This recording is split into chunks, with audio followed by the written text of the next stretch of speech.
Welcome to Theology Thursday on the brand new Andrew Paul Cannon podcast, where we consider issues in ministry, exposition, and theology. I want to thank you for joining me, and before you forget, hit that subscribe button.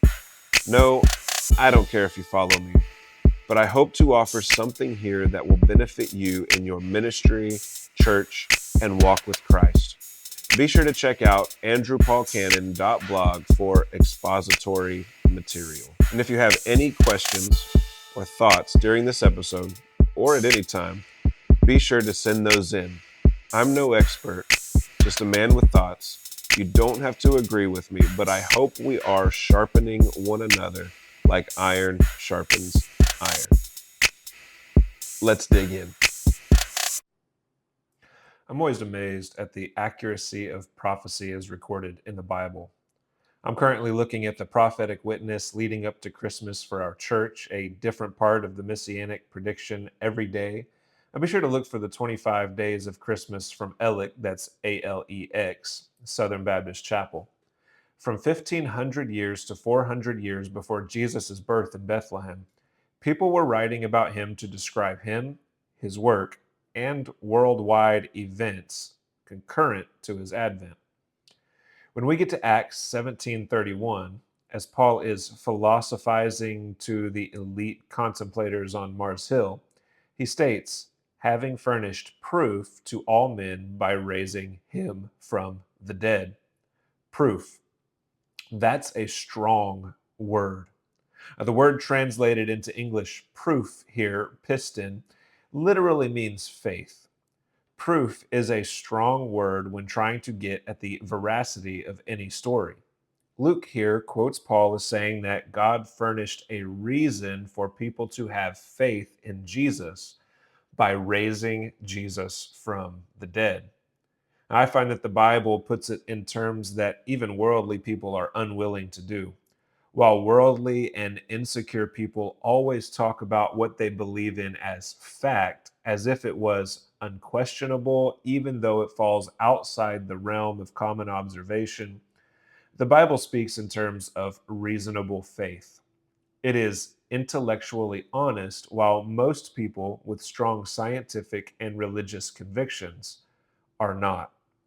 The Bible speaks in these terms, even though there seems to be stronger evidence for the story it tells than other conflicting stories and even statements of so-called fact, like is touted by the Darwinian religious group of our time. I think we too often look for evidence in the wrong place. We try to prove the unobservable from what we can observe. Truly a fool's errand, because if anything transcends our evidence, such evidence, by definition, never ascends to it. I can observe biology and geology and never get to anything beyond that.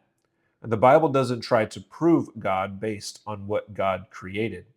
Proving or disproving any historic narrative only from what we call empirical evidence is again a fool's errand and the dogmatic pursuit of people who are insecure in their own belief, hoping to find something concrete to show they are smarter than anyone who believes differently.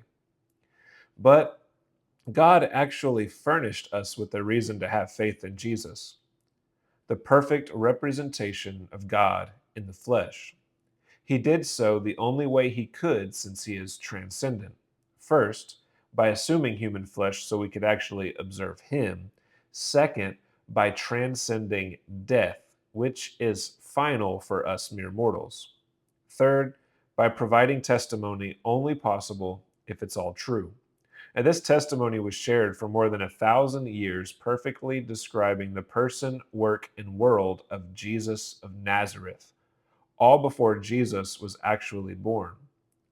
All someone has to do is show the Old Testament to be reliable to essentially render proof that the New Testament claims about Jesus are true, providing reasonable belief not only in God's existence, but also in the person and work of Jesus.